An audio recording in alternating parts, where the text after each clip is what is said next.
What up, is Marcus with Dynasty Football Dads. We're going to be going through the most interesting question right now, and that is, where's Kyle Pitts going in Superflex leagues, and where's he going in non-Superflex leagues as well? Is he dropping? Is he rising? And where, if you have a mid or late first-round pick, are you expected to be able to have the chance to draft him or not? That is the big question, because there's a lot of teams that competed last year that are sitting at maybe 8, 9, 10, 11, 12, and that's in both types of leagues, and they're wondering, hey, am I going to be able to get a player like Kyle Pitts? But if you're new to the channel, please subscribe. We're going to be going through, we're going to be giving away, I don't know which way, 11's kind of weird, but we're going to be giving away a Brandon Ayuk jersey. All you have to do is be a subscriber for a chance to win. All right, let's go through Kyle Pitts just generally. If you don't know a ton about him, he is a 6'6", over 250 pound tight end. Why I say tight end is he is basically a wide receiver. He can line up as a wide receiver. He's lined up on the outside plenty of times in his career at Florida. And so some of the landing spots that we've seen this 6'6", 250 pound tight end wide receiver is we've seen him mocked to Cincinnati, Dallas, Arizona. There's some really, really good landing spots that Kyle Pitts could go where all of a sudden our ears would perk up and go, wow, he could get he could get drafted way up there. And so there's tight end premium leagues as well, and we'll go even through what I think his rankings are there. But let's start with non-Superflex leagues. I think that's where a lot of people are drafting right now, or not now, but soon after the draft.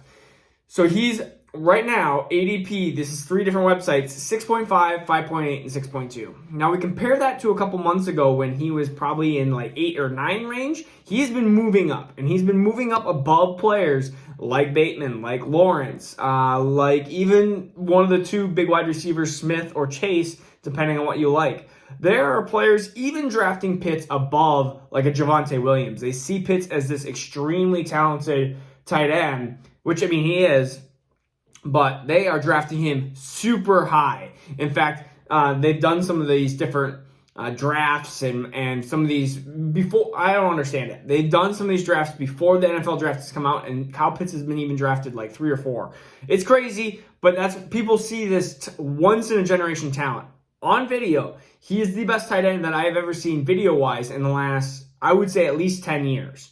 I mean, that's better than all these athletic tight ends that we talked about, Evan Ingram, when we talk about O.J. Howard and all that. He's better than all of them, and they were drafted super high as well. But let's go through what you're supposed to expect from a rookie tight end.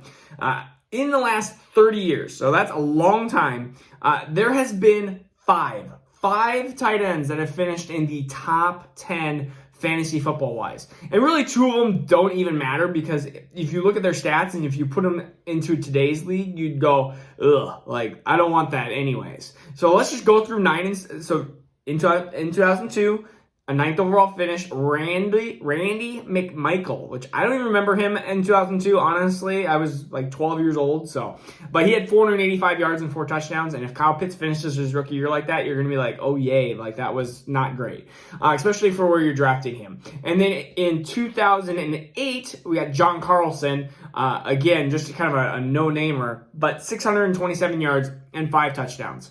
So ultimately, you've had three tight end finishes in the last 30 years that you've been, I guess, excited about. So 5, 5, and 3. Those are the finishes. In 2010, we had Gronk. He finished 5th, 546 yards, which is not that great, but he had 10 rookie tight end touchdowns, which is crazy. That's a record. So Gronk came out crazy. In 2000, I believe that's a 7. Yep, 2000. No, that can't be 2007. That's got to be 2017. Somebody misprinted it. That's 2017. It's got to be Evan Ingram, because I mean he didn't get drafted in 2007, but 722 yards and 6 touchdowns, finished 5th, which again, that would be a tight end finish that would make you excited. And that's why people love Evan Ingram still, is they see all this rookie talent that he had and how athletic he was and how great he was. And a lot of people have even been comparing Pitts to Evan Ingram. And so he finished tight end 5. And of course, his stock went through the moon. So again, one of the best finishes ever that we've had. And then 3rd overall was Jeremy Shockey in 2002. He had 894 yards and only 2 touchdowns. But again, that was the best tight end finish that we've ever had in the last 30 years. So we look at Kyle Pitts and we're like, okay, well, in non-Superflex leagues, he's been moving up the boards. He went from like 9 all the way down into, I would just say, an average of about pick 6. So we're looking at him right after three running backs and probably 2 wide receivers. So you're really going to have to move up in the draft. I thought he was going to be drafted 8, 9, 10, and these contending teams were going to be really excited to be able to have him. But I don't think that's going to happen anymore, especially if he lands anywhere remotely good. I think you're going to be stuck not having him. And in tight end premium, I could see him 3 or 4. I mean, we were talking about players behind behind Najee Harris, behind like either Travis Etienne or Javonte Williams, and then you're going to see Kyle Pitts above all the wide receivers. I could see that easily happening because you're going to see Devontae Smith going to like the Jets, and then Jamar Chase going to the Eagles or something like that. And then you're going to have maybe Pitts goes to Arizona, and you're going to go, oh my goodness, he's got Kyler Murray, and you're going to just see him moving up. So in tight end premium, this is where I could see it. Not necessarily where I would rank it, but I could see him 3rd, 6th-ish in ADP with non-Superflex, and then with Superflex, add 2 quarterbacks. So I would say he's probably 7, 8, 8-ish, 8 to 9, which, I mean, personally, this is where I have him currently. So I have the big 3 running backs ahead of him, Harris, Etienne, and Williams, and this is non-Superflex. Wide receivers, I have Chase and Devontae Smith ahead of him. And then I have Gainwell, which I know people think I'm crazy, but you know what? You got to be a little bit crazy. And Pitts is number 8 for me, but I don't think I'm going to be getting him in any drafts at 8. I really don't. I think he's going to be picked above that. And then I would have Lance at 9 and Bateman at 10. So, but that's a perfect tier of like, what position do you need at, I would say 7. There's 4 players in all different positions, depending on what you need, is what I would pick. If you need a running back, go for Gainwell. If you need a tight end, go for Pitts at 7. If you need a quarterback, go for Lawrence there. And if you need a wide receiver, go for Bateman. That is kind of that big, there's a tier, but it's a tier with all the different positions, which I've never had before, which is kind of cool that if you're at 7, which ironically I do have pick 7 in league, if you have 7, then you are able to just kind of take best player available. Unless one of these big 5, I think, drops, then if one of the big 5 drops, let's say somebody doesn't want to pick Javonte Williams, then pick him. Like, I think that those players are a tier, those 5 are in a group separate. And even Harris and Etienne, I think, are easy 1, 2 in my mind. Not in the Dynasty public mind, because apparently Chase is up there. But anyways, I'm not going to go off on that tangent. I'll just start rambling on, and this will be longer than 10 minutes.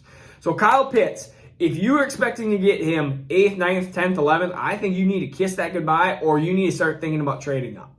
If you're really a tight end needy team, I think it's an okay strategy. Just know that 2021 might not be the year for Kyle Pitts. It might be year 2022. And that is totally fine. You just have to understand that Kyle Pitts is actually pretty good, probably for a rebuilding team too, because tight ends are going to take a little bit of time. If he's 22, 23, 24, and he starts finding his own, you're going to be plenty okay. Again, rebuild. You can rebuild with Pitts, still sell some other assets away and start rebuilding and trying to get other positions in the next year here, so you can start pushing for 2022. If 2021, if your team's just a mess, that is a strategy you could definitely do. All right, this is Marcus with Dynasty Football Dads. Please subscribe so you can get yourself a Brandon Ayuk jersey. You have the chance. There you go. All right, peace out. See you tomorrow. Take care.